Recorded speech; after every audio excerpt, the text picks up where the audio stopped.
Hey guys, Dan Carr here with Muse. Today we're going to be talking about gimbal heads.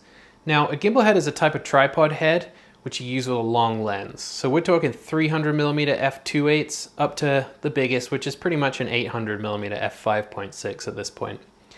Now, why would you want to use one of these lenses? Well, if you're shooting wildlife, particularly birds in flight, or aviation photography is another great use.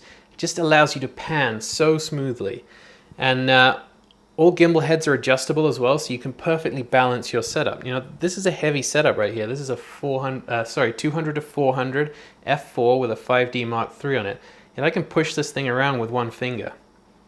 So that's the great thing about gimbal heads. You can move everything around till it's perfectly balanced for your setup, and then when that plane flies by or that bird flies by, perfectly smooth panning. So another great thing is that you can just leave it. You know, you can just let go. And when you're waiting for something to happen, you don't have to worry about the camera. It's set up, it's ready to go, and then as soon as the action happens, you can grab it and you're ready to go. No faffing around with the ball head where the setup's too heavy and it flops around when you loosen it and all this kind of stuff.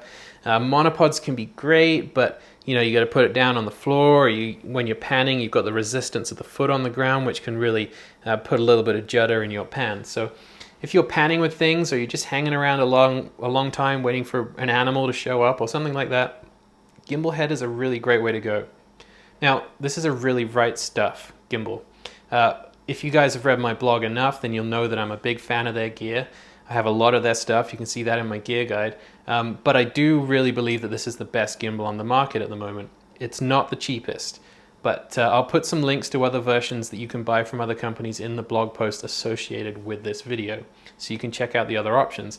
The thing that I love about the really right stuff one, though, is just how smooth it is. And also how compact it is, because it's two-piece. So this vertical arm comes off and you can just clip it to this horizontal arm right here. So you just have a little package like this that can go in your camera bag, and then you always know that you've got a gimbal head with you when you need it. So gimbal heads, there you go. If you spent this much money on a big lens that requires this kind of head, then I absolutely recommend that you spend a few $100s more, get yourself a nice gimbal head, and then you'll never miss that perfect panning shot as your subject flies by.